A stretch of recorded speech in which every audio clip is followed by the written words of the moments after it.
Attendees are in listen-only mode. Hello, everybody, and welcome again to our mini-series, Lunch and Learn series on Clarity 7 tips and tricks. It's been a pleasure to have you folks along for the previous two sessions, and this is our third session. And I think there's some on this session who had hoped to come to the previous two who were not able to come. So if this is your first session of the Lunch and Learn series, we give you an extra special welcome, and we're very glad to have you along, and hope that these have proved to be of value to you. Just as a reminder again, we want to make these as interactive as possible and make it available for you to ask questions. I will say, though, that you have been a relatively quiet bunch relative to questions, because I know you guys are mostly heavy users and perhaps experts with Clarity. But hopefully you're finding the tips and tricks and insights that Bob has been providing you of value. But that said, we would love to have any questions you might have. So on your GoToMeeting bar, please put in your questions, and we will leave a minute or two at the end to answer any questions. And of course, we can answer those as well after the fact with you directly if you have any. So on the call today, myself, Ian Margerison, of course, and Bob Gill, who has been our resident expert helping us with the Lunch and Learns, is here with us today again, and so we're glad to have Bob along. Those of you who have been with us know that the first one this month was copying a report and traffic lighting, which was an interesting Lunch and Learn, and then last week was creating dynamic columns, which we just went, we maximized every minute we had on that one. Today, Bob is going to take us through applying sorting, and so we're not sure how much time this is going to take, but we will leave some time for questions at the end. And then a reminder that next week, next Tuesday, same time, we will be using reference variables. That's all we have planned at this time, but we would love to have your input and emails. We're happy to run this again. So send us along anything that you would like to cover, and we'd love to do that for you. So these 15-minute sessions, again, it's all for you, really, all about you. I sound like our Premier-elect Trudeau would say it's all about you. But anyway, for Clarity 7, to help you with your Clarity 7 usage of Clarity in your environment, that's what it's for, as well to make ourselves available to you.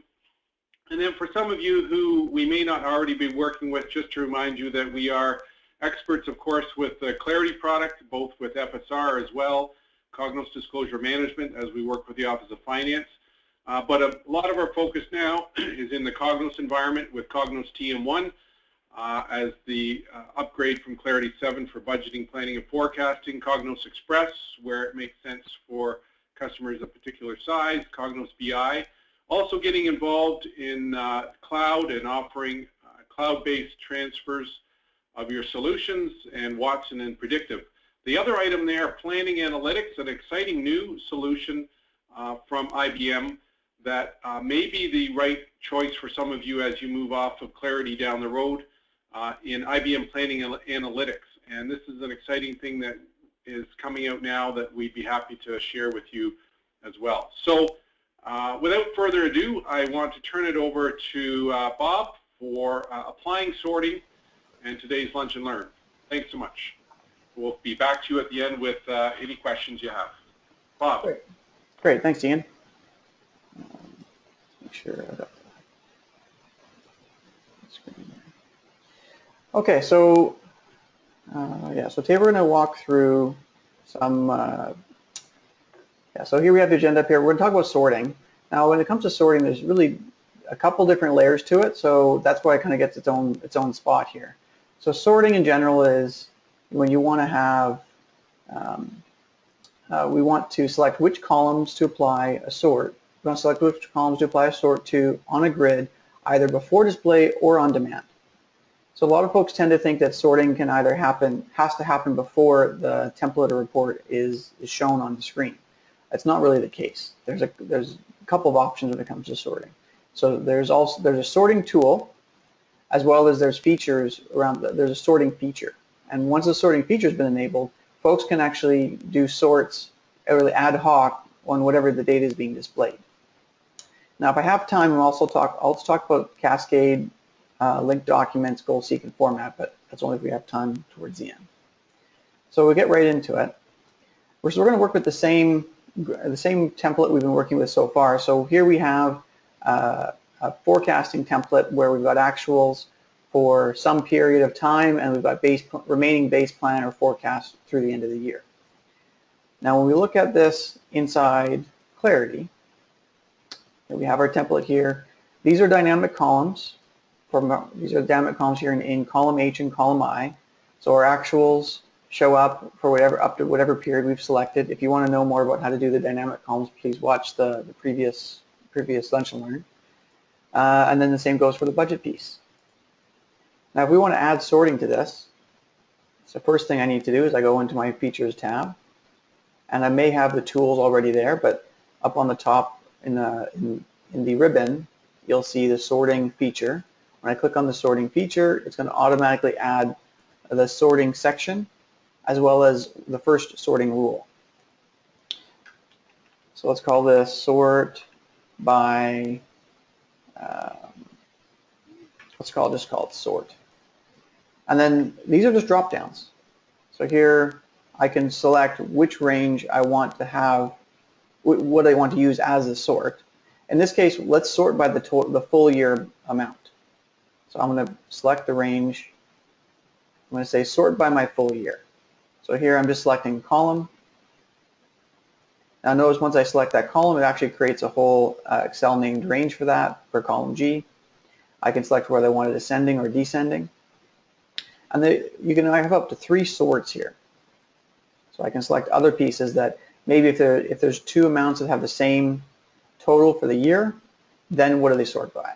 So you can do up to 3 layers of sorting.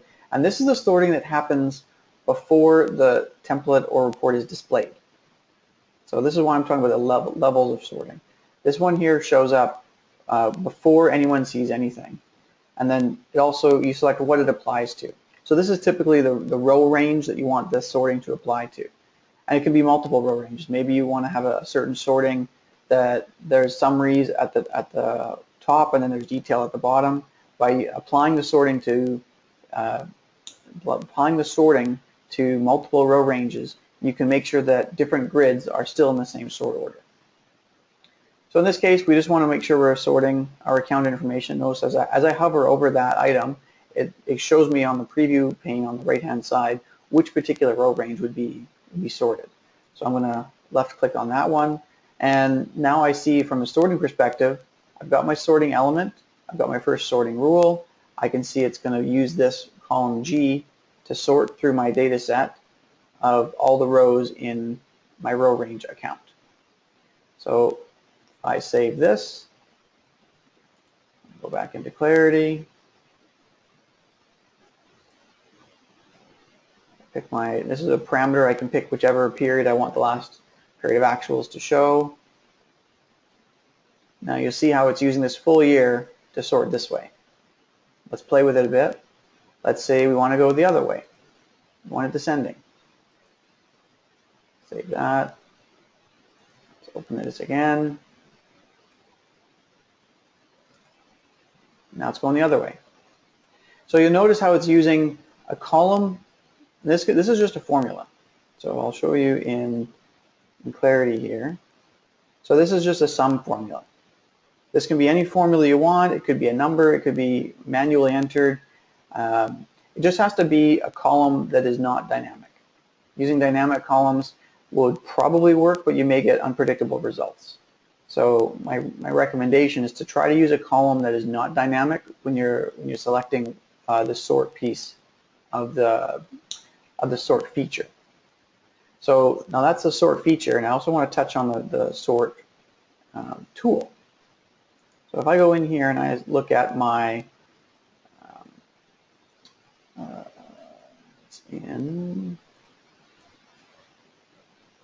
here we go. Under the Edit section of Tools, you'll see there's a Sort Rows item here. Now I'm just going to click those 2 items. Click Save. And now when I come back to Clarity, notice how on the left side here, this is my list of toolbox items that I currently have available. I don't see anything that mentions anything about sorting. So now when I go to apply sorting, notice I have a new toolbox item here called sort rows. I can pick any one of these elements. So let's say I pick that cell there. I want to sort my rows in ascending order based off of my September base plan. What I'm expecting to see is I should see my service revenue pop up to the top. Oh no, sorry, I did it reverse. This is ascending, so my service revenue showed at the bottom. Now if I wanted to say I wanted to sort that same column, I can pick really anything in this column. If I sort it descending,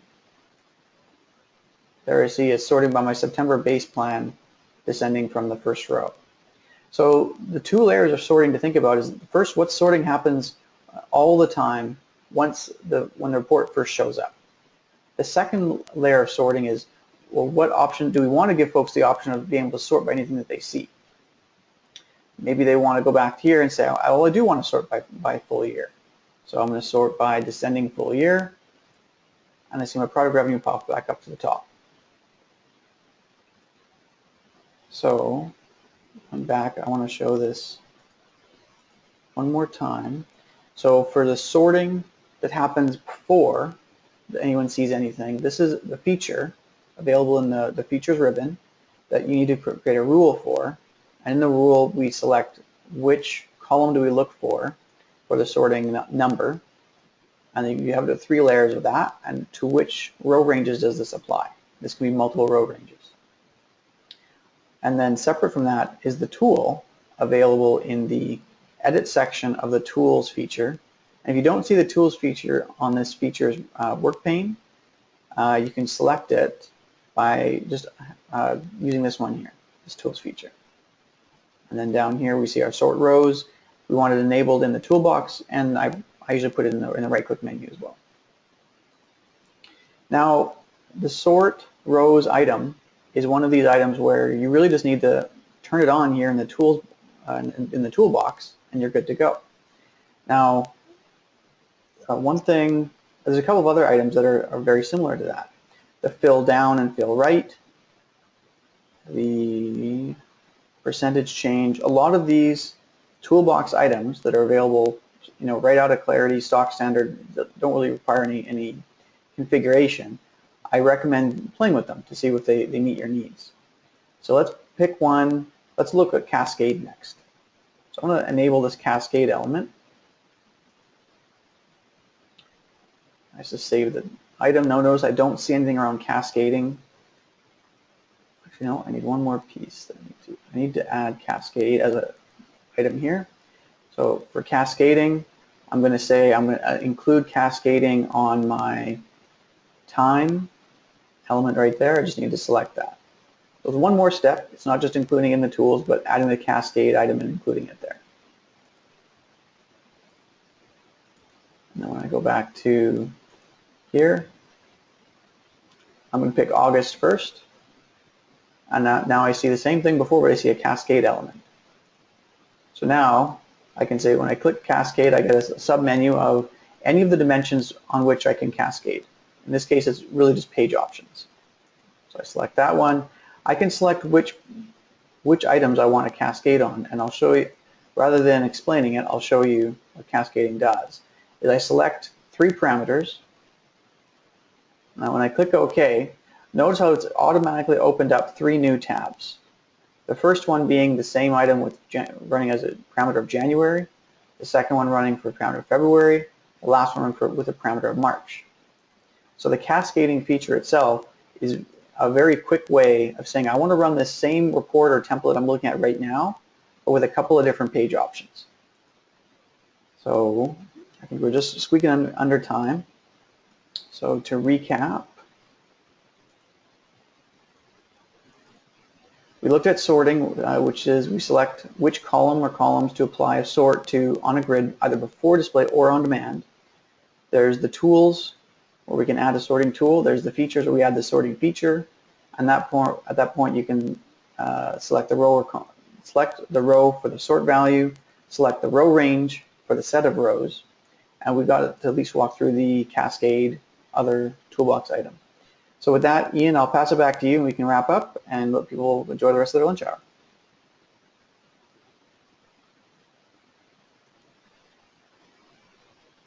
All right, thanks, Bob. And terrific. We're near the end of time, but we do have a few questions that have come in. So this is great. First one here is, I'll just read it out, not technically sorting, but when using the traffic lighting feature, are you able to apply this to a value like date rather than a numerical one? So this is a little off topic, but back to the traffic lighting, Bob. Are you able to apply that to a value like date for traffic lighting? Good question. So sorting is always going to look for an integer. So if you're going to use it for something like date, I'd say leave your date there as a visible column, but then in a hidden column right beside it, use something like date serial in Excel to make it make that date number into an integer. And then when you're sorting, as long as you're referencing that that hidden column where the date is represented as an integer, your sorting will work fine. Okay, excellent. We'll move right along. I got 3 more questions here, Bob. So the next one is, what is more efficient, using the MDX order function on the row member or the Studio sort tool? If the only criteria we're looking for is performance, then MDX will be the fastest performing way of sorting. And that's because the sorting happens on the server before the data set even arrives at Clarity. So if you're comfortable with MDX and you're comfortable with the order function, I would say use that. Okay, great.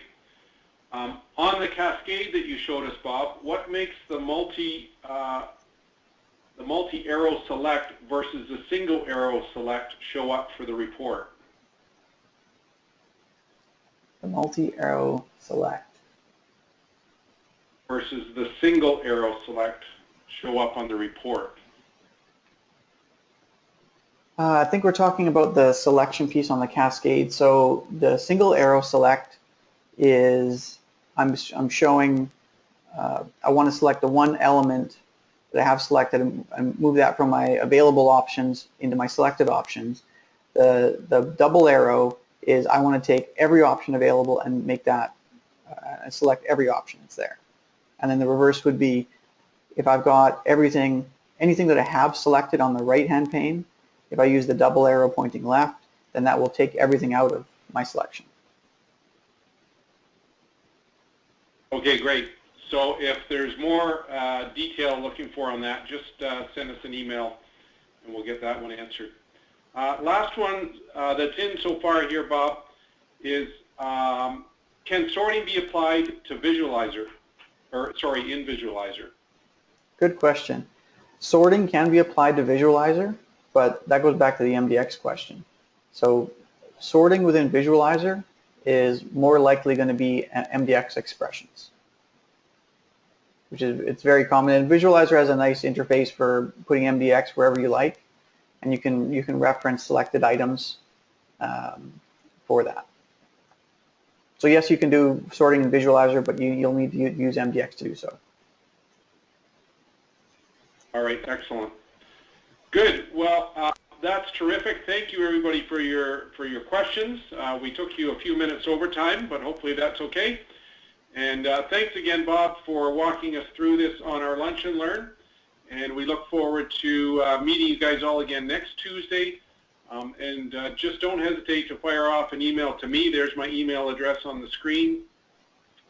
Or you can probably even reply to the GoToMeeting note that you get afterwards. If you have any other topics that you'd like covered in another series for you on the Clarity Lunch and Learns. So thanks again, everybody. Appreciate your time, and it's been a pleasure being with you, and we'll see you next week. Bye for now.